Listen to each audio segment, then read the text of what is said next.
네, 안녕하십니까. 농업범위산재 천광우 농사입니다.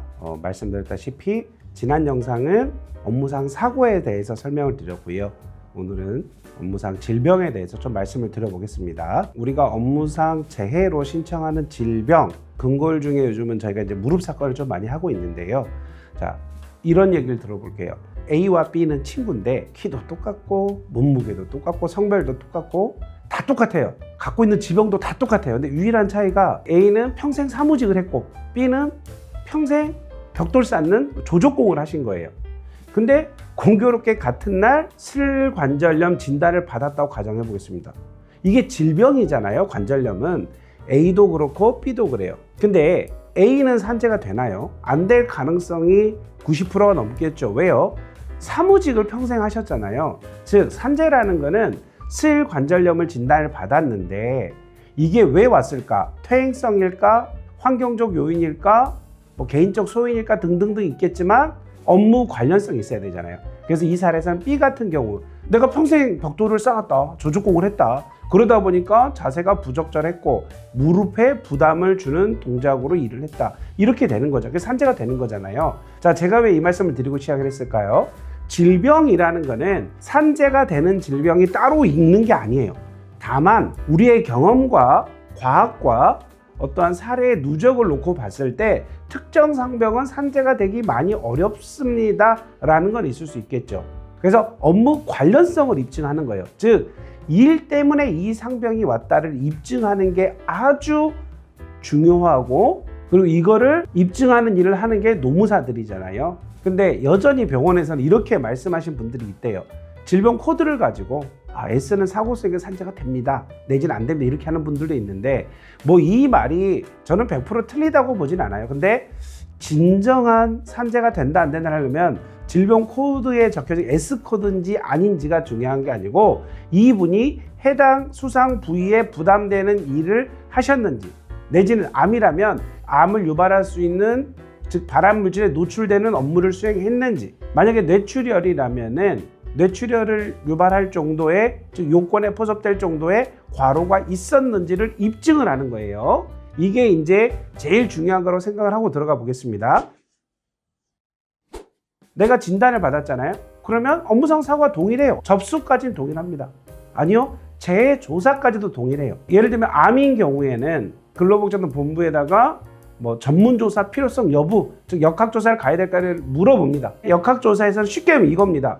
이 사람이 무슨 일을 했지? 몇 년 동안 했지? 어떤 물질이 나왔지? 근골이라면 어떤 직종에 일했지? 몇 년 동안 일했지? 어떠한 신체 부담이 있었지? 이런 것들을 조사를 하는 거죠. 그래서 관련성이 높다, 낮다, 이거를 뭉뚱그려 묶어가지고 어디로 보내나요? 이제는 업무상 질병판정위원회로 회부를 시켜요. 거기에는 이제 뭐 노무사님들, 변호사님들, 직업환경의학과 선생님들, 각 과에 해당하는 임상의 선생님들이 오셔가지고 심의를 해요. 즉 표결을 한다는 의미입니다. 그래서 여기서 다수결로 결정이 되는 거예요. 결정이 되면 이제 판정위원회에서는 원래 우리가 처음 접수했던 근로복지공단으로 보냅니다.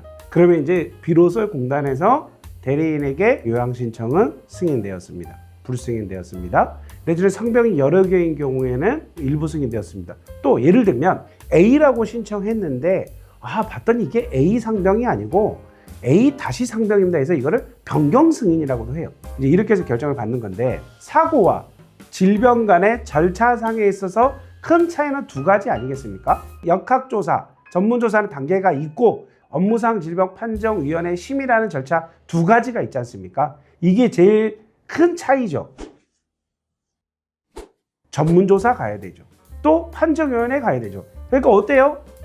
길어요. 그래서 최근 정부 들어서 가급적이면은 전문조사를 생략한다. 이제는 생략하려고 그래요. 전문조사를 생략한다라는 거, 반대로 얘기하면 전문조사는 그러면 왜 들어왔을까요? 전문조사 없이 바로 판정위원회 갔더니, 즉 원처분 기관 공단 담당자만 어떤 개인적인 생각을 가지고 조사를 하고, 그래서 업무상 질병판정위원회 가면은 뭔가 조사된 내용이 좀 부족할 수 있다, 판단의 데이터가. 그래서 좀 더 재근로자들을 위해서 좀 더 전문적인 조사, 좀 더 심도 깊은 조사를 해서 근거로 제시하면 좀 더 좋지 않을까라는 걸로 들어온 거잖아요. 근데 이게 이제 시간을 잡아먹는 어떤 절차가 돼버린 거예요. 그래서 이제는 이 족쇄를 또 풀어주자라고 움직이는 거 아닌가. 이거는 이제 제가 해석하는 거예요. 그리고 또 한 가지가 있어요.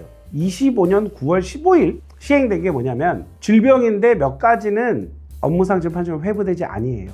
어느 정도 축적된 사안에 대해서는 굳이 시간을 끌지 말자라는 거죠. 왜냐하면 그거는 그 노동자들의 어떻게 보면 생계잖아요. 그래서 옛날이면 뭐 10개월, 1년 6개월 걸리던 거를 줄이자. 저는 이거는 정부가 잘하고 있다고 봅니다. 근데 또 어떤 일이 있을 수 있을까요? 줄이다 보면 판단의 깊이가 얇아질 수도 있어요.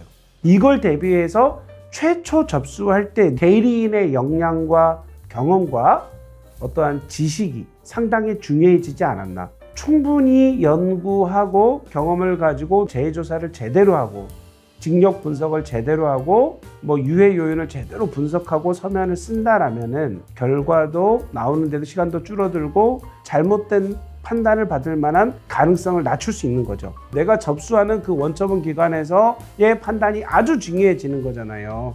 그래서 저는 이제는 더더욱 어떠한 전문가의 조력이 필요해지지 않았나. 오늘은 제가 업무상 질병의 절차에 대해서 잠깐 설명드렸고, 이 업무상 질병의 절차 중에서도 전문조사 혹은 업무상 질병 판정의 심의에 대해서 최근의 흐름을 말씀을 드렸습니다. 그래서 노무사의 조력이 더 필요해지지 않았나, 더 조심하셔야 된다, 이거에 대해서 설명을 드렸습니다. 감사합니다.